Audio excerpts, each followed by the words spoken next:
itu disuruh, bukan iblis dan setan ya, iblis dan setan kan sudah enggak, jin itu disuruh tunduk sama Nabi Sulaiman. Makanya Nabi Sulaiman nabi paling kaya di dunia, kerajaan paling besar, nggak ada raja yang melebihi kekayaan Nabi Sulaiman.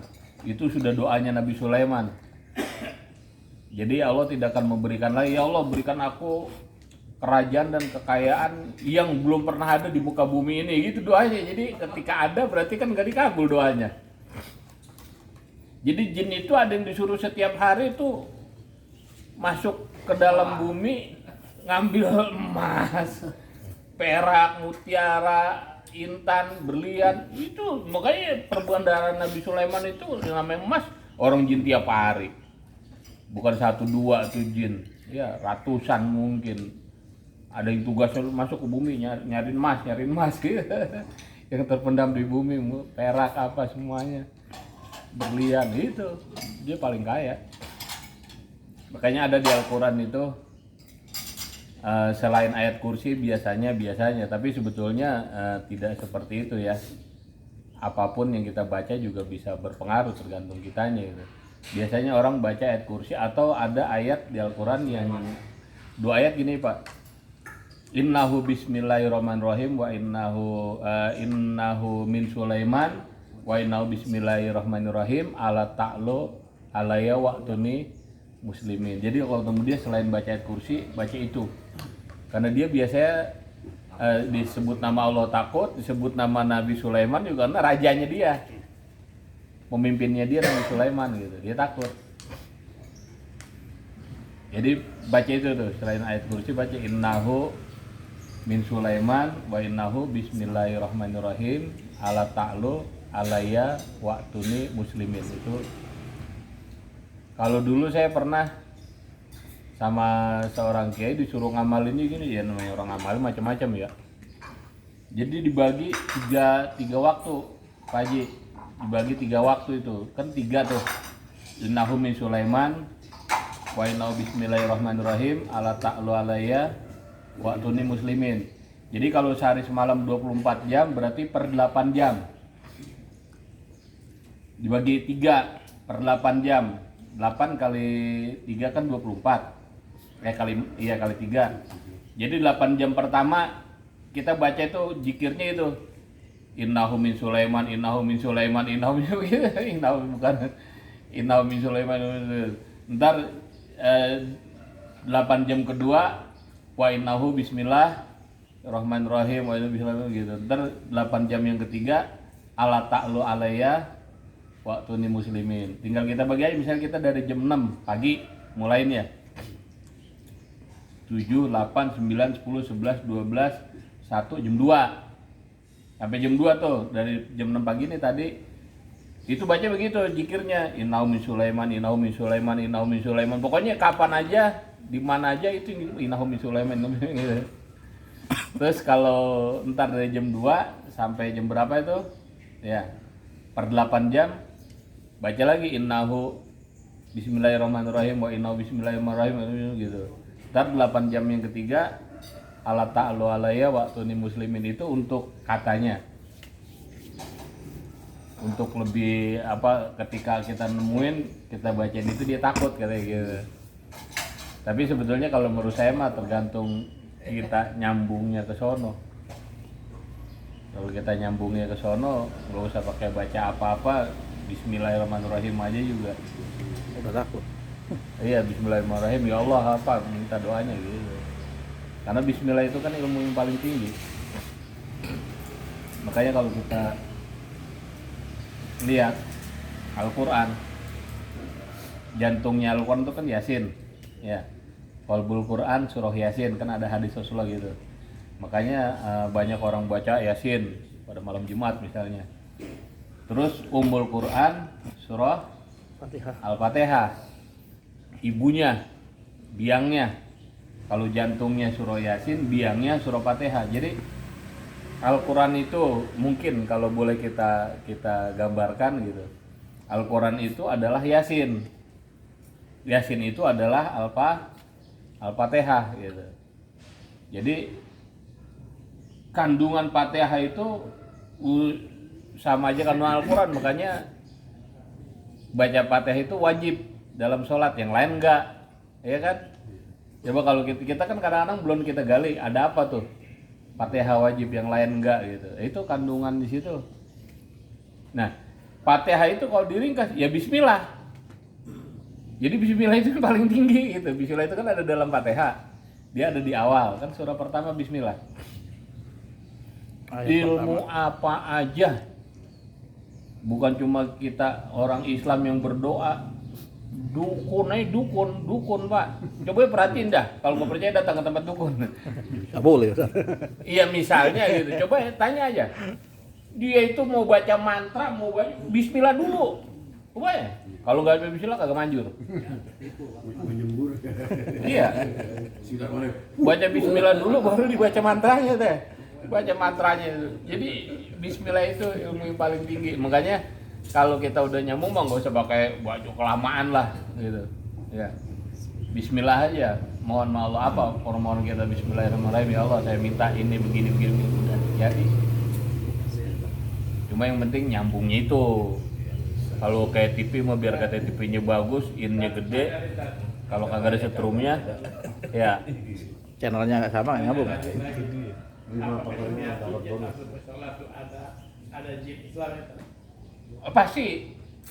Bukan apakah ada pasti. Waktu masih kecil itu dia bilang kalau lu tidur di masjid lu cuci kaki, kalau nggak cuci kaki lu dipindahin ke dalam. Iya, pasti ada, pasti. Semua termasuk tempat ibadah orang non muslim ada jinnya. Jadi jin itu kan dulu penghuni bumi itu ya, yang dominan itu jin. Kemudian jin itu terpecah dua kelompok. Pernah saya sampaikan ya. Ada jin, ada jan kelompoknya. Kelompok jin, kelompok ini dalam sejarahnya ya. Kalau dibuka di tafsir itu tentang jin itu gitu. Ada jin, ada jan. Dua kelompok ini sering biasalah kalau kayak bentrok. Geng. Kayak geng. Jin sama jan berebut kekuasaan mulu di dunia tuh. Jin sama jan ribut. Wah, tawuran mulu dia berdua-duaan tuh. Kelompok dia itu kayak ormas gitu. Akhirnya Allah murka.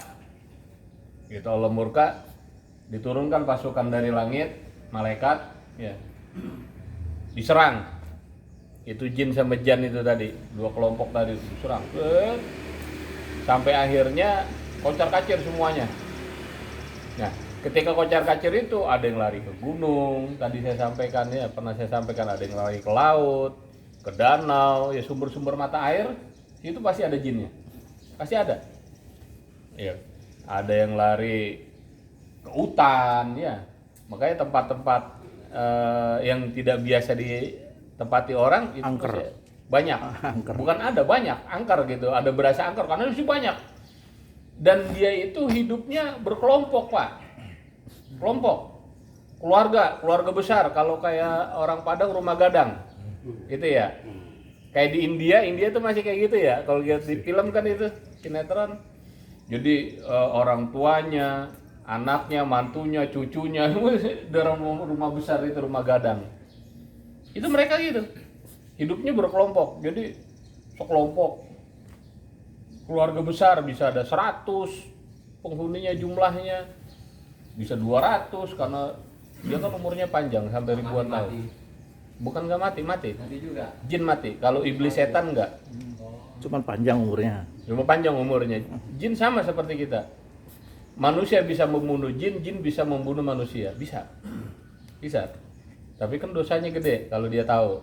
Gitu. Kita juga membunuh dia, dosanya gede gitu. Kalau tuyul itu jin apa ya? Iya jin. Berarti jin itu botak. Terus kalau yang Ntar kalau kuntilanak, iya makanya nggak bisa digituin.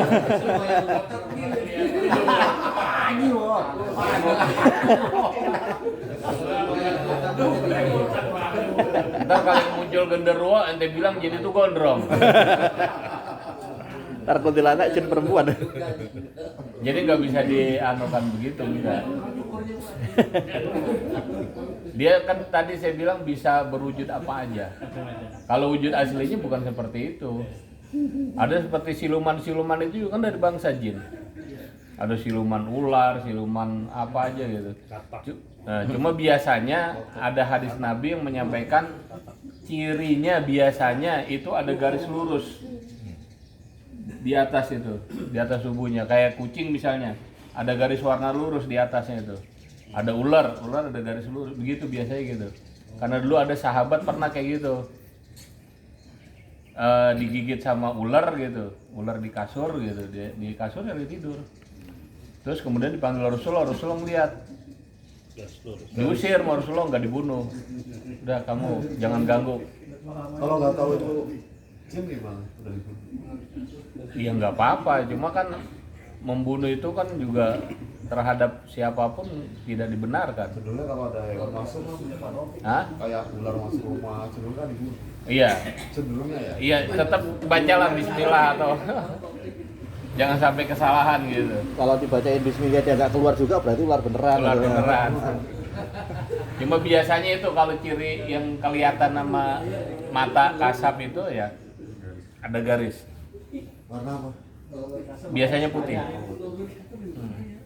Oh lihat Ya Pak. cuma tergantung juga, pokoknya ada garis lurus saya di atas itu. Katanya gitu. Dalam hadis tapi ya saya juga belum pernah nemuin. Warna putih itu kalau hijau enggak berarti. Wallahu alam. Saya belum pernah nemuin, saya bilang cuma ada hadis kayak gitu, ada garis lurus warna Putih. ya putih gitu. Apa benar ada orang yang suka miara tuyul? Banyak. Banyak. Malah kalau misalnya ada yang bisa mah diperjualbelikan. Jual beli tuyul. Jual beli tuyul.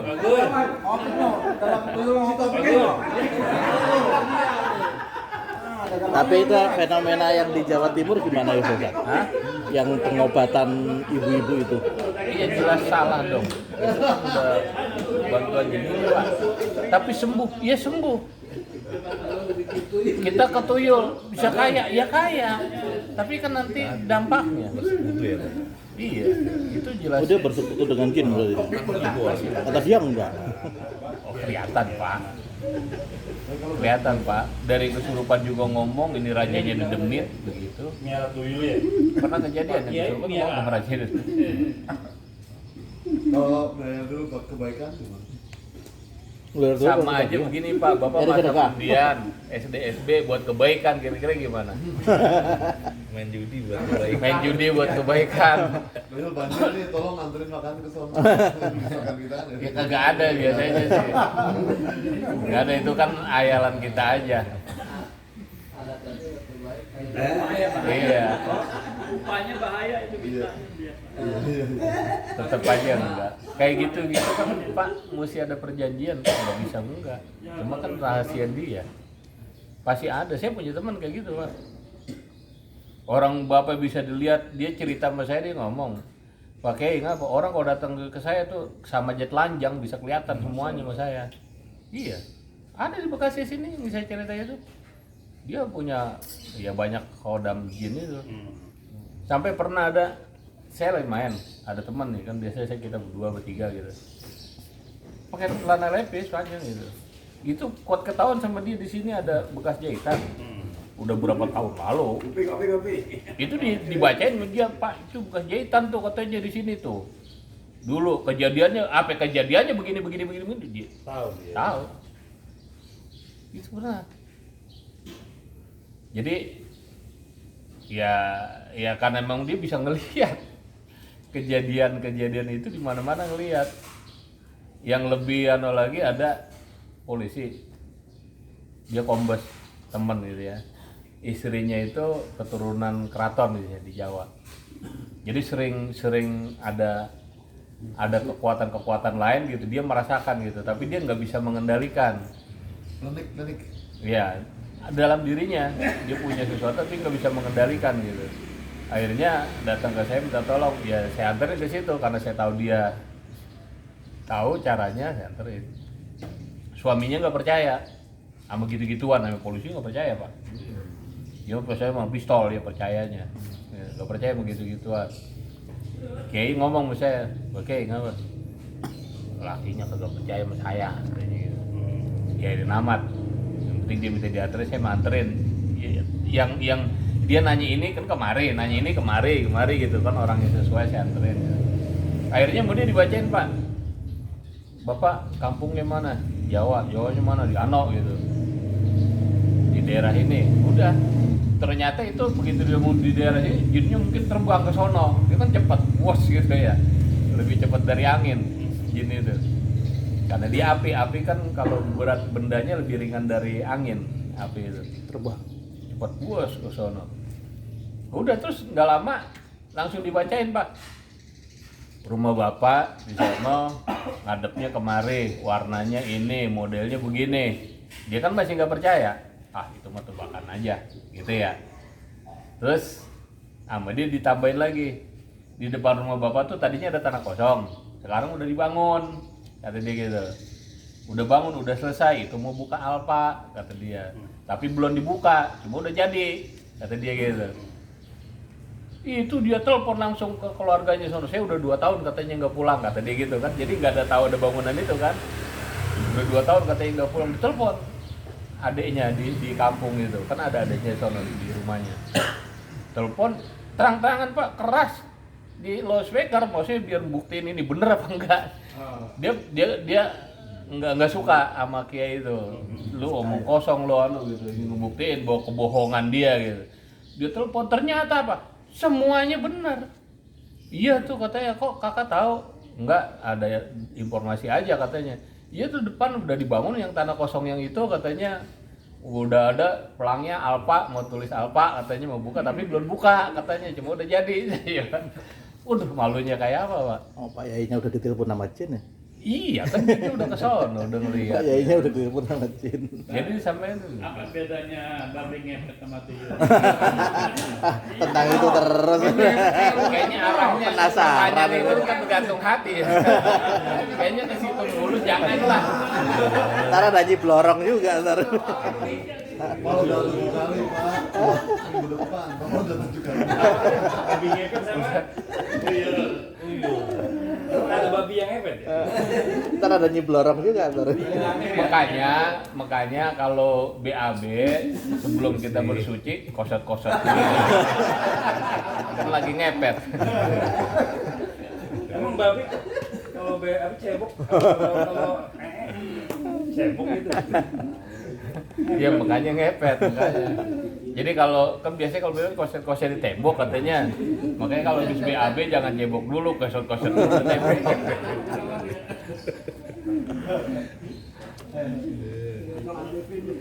Jadi setiap tempat-tempat air, mata air, air terjun apa itu, laut apa lagi, makanya ada yang namanya Nyi Roro Kidul, ada Pak. Masuk segitiga Bermuda. Termasuk gitu, itu pusat apa lagi. Oh, pusatnya malah. Iya, pusat kerajaan besar, kerajaan dunia. Itu semuanya ada Pak, ada. Sampai siap-siap ada di sungai, ada di termasuk pohon-pohon besar, apalagi di hutan ada. Cuma mereka hidup berkelompok.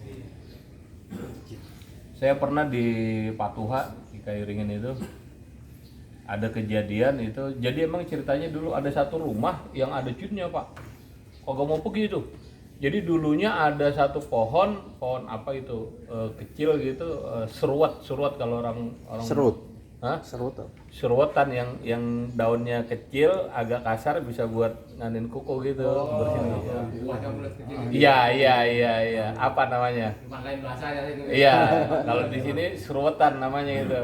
Yang daunnya kecil, pasmat, kasar daunnya, bisa kalau kita dulu masih kecil ambil buat ngilapin kuku. Daun kacang itu namanya. Ya nggak tahu lah, bukan kayaknya Pak. Serutan daunnya, buahnya kecil-kecil bener kayak bulat gitu. Itu pohon itu Pak, dosor berdiri lagi. Menurut ceritanya, saya nggak tahu waktu membangun itu, cuma orang itu cerita begitu. Itu jinnya itu kan dia berkelompok, jadi usir kagak mau. Itu di rumah itu Pak. Jadi ada begitu rame-rame, sono Kang Ustadz Amin gitu. Itu datang ke rumah. Jadi dia kontrak di situ. Yang punya rumah mau kagak nempatin, dia kontrak. Ada tukang itu Pak, obat herbal gitu. Dia punya sales, ada 6 cewek sales. Jadi dia pakai mobil keliling tuh, entar salesnya ntar jam berapa dijemput lagi di situ gitu Pak. Salesnya jebar gitu. 6 orang tuh cewek, masih baru tamat SMA, masih muda, iya. Nah itu siang Pak, siang kursi plastik itu dilemparin sama tuh jin. Kan kebangetan jin ya, siang, tapi di rumah, di dalam. Kan nggak kena matahari, dia kan nggak berani matahari dia katanya gitu kan ceritanya ya, dilemparin. Saya lapor ke saya, wih ada yang ngasih unjuk, sono ke rumah Ustaz Amin, gitu lapor. Kenapa ini siang? Waduh ini jinnya udah kebangetan di siang. Biasanya kan malam, di siang dilemparin Pak, orang lagi ngumpul dilemparin bangku plastik. Kayak di TV kan suka ada tuh cita-cita kursi jalan sendiri gitu kan. Udah, akhirnya saya kita baca gitu kan. Ya biar dia nggak ganggu lagi, kalau mau di sini ya di sini tapi jangan ganggu gitu. Begitu dapat berapa hari, tengah malam Pak, jam 2:30 kali, saya ditelepon orang, saya kasih kartu nama kan. Kalau ada kejadian apa hubungin saya, jam berapa aja. Saya mesti ngomong gitu kayak tadi, jam berapa aja. Jangankan siang malam telepon. Saya datang. Gitu kalau saya ada gitu. Kasih. Telepon 2:30 malam. Wah, kenapa ini Pak begini? Ternyata apa? Itu salah satu salesnya mau diperkosa Pak. Itu jin. Wah, brengsek banget jin. Kita usir malah makin jadi gitu. Mau diperkosa. Akhirnya saya datang ke sana, saya tanya. Jadi malam itu dia udah ditarik tuh. Tidur kan berenam gitu, sekamar. 6 orang sales itu di bawah, pakai kasur gitu, 6 orang. Yang satu ditarik Pak, sama jin tuh. Udah ditarik, udah diangkat roknya. Waduh, asik banget itu. Dia kagak punya video sih dia. Kalau video kita minta di videoin gitu. Dia angkat, ditarik, diangkat roknya. Nggak bisa teriak. Dia begitu doang tuh. Rupanya temennya ada yang mendusin. Begitu, ngapa? Baru dia sadar. Begitu ada orang yang negor, kayak orang dihipnotis gitu kan. Kalau belum ditegur orang kan belum sadar biasanya. Begitu ada yang negor baru gitu. Ini saya begini kejadian. Terus bosnya ini telepon ke saya, Pak ini begini. Malam saya datang gitu. Wah ini tuh kurang ajar di sini. Dia terpasar dengan cara kasar istilahnya kan gitu. Karena kita minta halus dia kagak mau, kasar gitu. Ya artinya kita bacain doa yang lebih tingkat 2 lah, kalau tingkat 1, tingkat 2, level 2, level 3 gitu. Alhamdulillah itu. Lah kalau gitu salah siapa sebenarnya? Kenapa?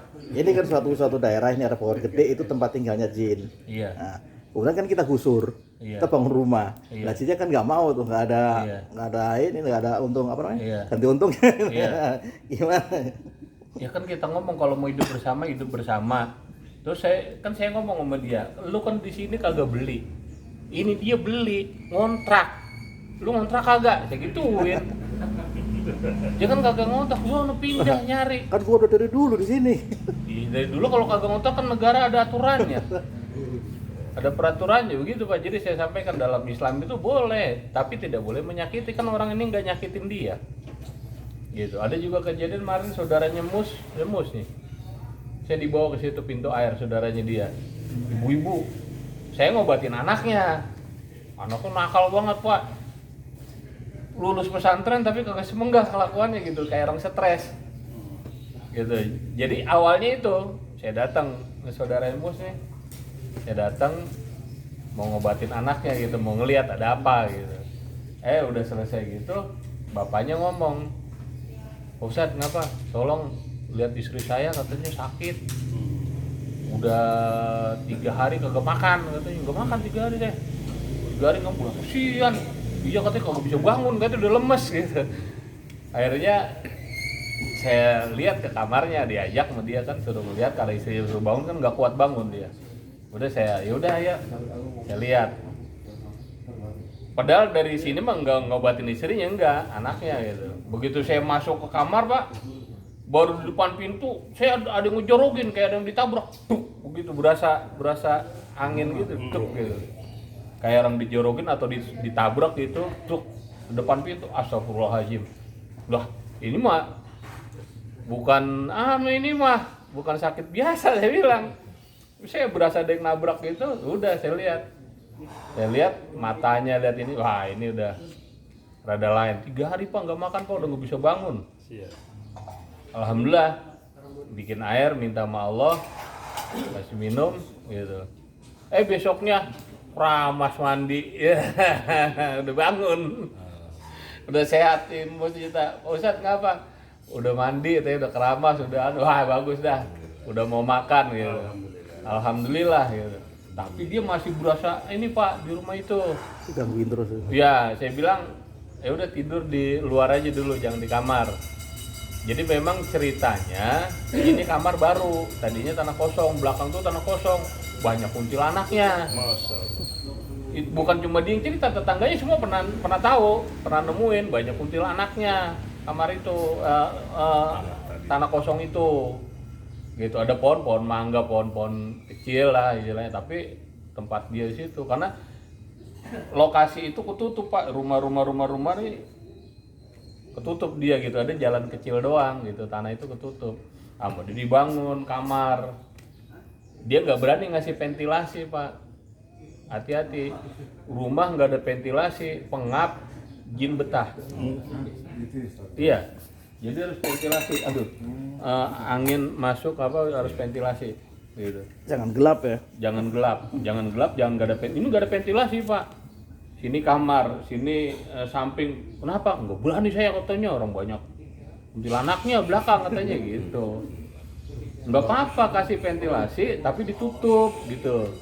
Dikasih kasa biar nggak masuk nyamuk misalnya.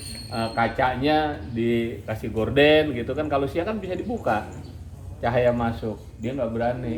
Ya udah kalau nggak berani pasang AC supaya ada hawa gitu, pasang AC, kedinginan katanya. Wah udah repot tadi, ya udah tidur di luar dulu, kata saya, tidur di luar, nanti kalau ada perkembangan kabarin, dapat berapa hari dikabarin lagi Pak, kelihatannya masih ada katanya, tapi nggak ganggu dia, cuma di kamar. Ya udah akhirnya saya usir, saya keluarin, termasuk ada juga dia bikin musola kecil masih gini nih, panjang, kagak pernah dipakai sholat di situ. Ditempatin di situ. Begitu saya kan keliling ke rumahnya, ruang-ruangannya, udah ini rasanya lain gitu. Ini di sini apa nih, musola? Kok musola begini rongsokan mulu? Jadi apa ya taruh situ lah, kayak buat gudang gitu. Jadi awalnya dibangun musola, tapi kalau buat jangan begitulah, pakai udah gitu full ininya, atapnya ini tembok. Jadi cuma ada pintu doang, nggak ada ventilasi juga. Saya bilang jangan, atas bongkar dikit, minimal sejengkal lah. Jadi ada udara, ada apa, nggak pengap gitu. Apalagi dipakai buat gudang, salah fungsikan, ngumpul pada di situ. Udah, alhamdulillah. Ayam mus ya, mus kita ini, dia saudara itu saya diajak itu pintu air. Tapi yang lebih parah Pak Rio di Galaksi. Di Galaksi itu ada teman saya, kenalan dari teman gitu. Jadi ada temennya nih dari kampung, teman di kampung, suami istri, nginep di situ. Monggo, nginep di situ kemasukan Pak. Kemasukan, siapa namanya? Bangun, ente nggak ngapa-ngapain kan? Nggak ada acara kan? Anterin saya ya. Bocah kagak bisa nganterin. Bukan dia bujangan masalahnya. Tapi kalau dia udah punya istri nggak mau saya. Iya, Pak Topeng juga bujangan. Oh gitu? Oh iya lupa. Ya nggak apa-apa, aja deh bangun anterin ntar ya. Itu gitu Pak. Suami istri nginep di situ, istrinya di sini ini kayak ada yang naik Pak, pundaknya nih berat kata dia, sakit gitu, berat kayak orang nangkring di sini. Gimana sih? Oh berat, mau ngapa-ngapain kagak bisa. Wah itu mah jin kata saya. Ya tolong dah Pak Ustadz katanya. Udah saya tengokin sono, saya bikinin air minum. Insya Allah biasanya setengah jam paling lama gitu, enggak setengah jam ada reaksi pasti kalau jinnya ada. pasti ada reaksi, saya bilang. Bener Pak, dapat 10 menit langsung masuk. Jinnya rupanya udah kesakitan kan. Saya minumin airnya, saya cipretin mukanya gitu, kesakitan dia, masuk. Tuh kan saya bilang apa, saya bilang masuk kan, saya ngobrol di ruang tamu, dia di kamar. Tapi udah saya kasih air tadi. Terus udah kita balik lagi kamar rame-rame. Terus saya tanya, ngapa, kamu siapa, gitu. Jadi dia ngomong, si jinnya ini, yaudah, kamu nggak boleh ganggu orang, saya bilang gitu. Dia jin dari sono Pak, dari Cempaka Putih. Jadi dia pernah kerja di Cempaka Putih. Ini orang nih berdua suami istri dari Cempaka Putih. Lu jauh lu dari sono kemari, gitu. Ongkosnya bro duit katanya. Udah pulang sono. Saya gituin, saya banyolin lagi, saya pulang jangan. Oh iya siap Pak Ustadz, siap. Udah saya keluar. Saya lihat matanya, oh ya udah normal. Udah keluar berarti gitu. Kelihatan Pak dari matanya Pak kalau jin itu bohong. PRT masukkan nih, dari matanya kelihatan masih ada apa enggak gitu. Karena matanya bukan mata dia. Gitu, kelihatan sama saya. Wah ini masih ada jinnya gitu. Kelihatan. Udah, ini udah pulang. Dapat berapa hari, telepon lagi Pak. Datang lagi. Saya iya telepon lagi. Nah sebelum dia telepon 2 hari abis saya pulang, besoknya saya didatengin sama tuh jin Pak. Iya, jadi kayak orang mimpi gitu didatanginnya, bukan dalam bentuk begini gitu, kayak orang mimpi. Jadi sini itu mohon maaf sama saya, Pak Ustadz saya mohon maaf, bukan saya ngelawan sama Pak Ustadz, bukan saya menentang, tapi saya dendam sama orang ini, gitu Pak. Emang apa? Dia ngotorin tempat saya katanya. Ngotorin bagaimana? Jadi jin itu jin sumur Pak, di sumur. Jadi dia masih ada sumur tuh, gitu. Cuma sumur itu nggak ditutup, nggak diuruk gitu. Dimasukin selang apa? Pipa. Jadi nyedot air dia kagak pakai gali itu orang itu dari sumur itu, cuma nggak pakai kerek gitu Pak. Kan banyak gitu ya? Banyak. Jadi sumurnya nggak diuruk, cuma ditutup gitu, dianin pipa gitu, pakai sanjo, jadi sedot air sumur gitu. Jadi sumurnya nggak ditutup. Nah itu ada penunggunya, si jin itu yang nunggu situ. Dia kalau nyuci di situ tuh si perempuan itu. Lah terus dikotorin bagaimana? Maksud dikotorin itu dibuang sampah ke situ. Saya gituin apa gimana? Bukan katanya. Lah terus bagaimana? Dia itu bukan suami istri Pak, gitu. Paham juga gitu. Iya tahu pasti Pak RT. Orang yang berzina tuh dia tahu pasti. Dia bukan suami istri, dia berzina itu katanya. Di tempat saya kagak nerima katanya tempat saya dikotorin. Jadi rupanya jinnya jin muslim. Makanya dia minta maaf sama saya minta maaf, bukan saya ngelawan sama Pak Ustadz. Pokoknya kemana aja dia pergi saya ubar katanya begitu. Saya kagak terima katanya. Karena dia ngotorin, dia bukan suami istri. Oh begitu. Saya kagak tahu, saya bilang. Ya kita kan nggak tahu dia oh yang punya rumah aja kagak tahu, taunya di suami istri makanya dikasih kamar di situ karena temennya gitu, udah sono tidur gitu. Ternyata bukan suami istri gitu. Emang bener sih laki perempuan ini satu kampung. Akhirnya waduh dapat informasi, Bono besoknya telepon masuk lagi jin. Telepon, Pak masuk lagi nih, udah ya udah terus saya datang. Tapi suruh kumpul semuanya ya. Yang punya rumah, suami istri semuanya, pokoknya kami suruh kumpul. Semua. Iya. Iya benar. Saya bilang untuk keselamatan dia kan teh. Jin itu udah minta maaf sama saya. Kemarin saya ubar katanya, saya sakit hati. Apalagi dia ke sono kumpul kebo terus. Pindah kemari kumpul kebo, sana kumpul kebo gitu. Udah ada kumpul. Sebelum ini, mohon maaf, sebelum saya obatin, sana saya mau tanya. Semuanya harus tahu di sini. Langsung saya tembak begitu Pak. Sekarang kamu jujur bahwa kamu itu sebetulnya bukan suami istri, kamu belum bernikah, kamu belum nikah, kayak gituin. Kamu bukan suami istri. Kalau kamu nggak jujur, jin udah datang kepada saya gituin. Dan dia bilang kemanapun kamu pergi, diikutin. Yang pertama dibunuh istrinya, setelah istrinya suaminya, saya gituin aja. Kamu pasti mati. Kemanapun kamu pergi diikutin, dia sakit hati, saya gituin. Nangis langsung dua-duanya Pak, depan orang, depan teman-teman sama ini, nangis semua dua-duanya, minta maaf, iya katanya saya belum nikah katanya gitu.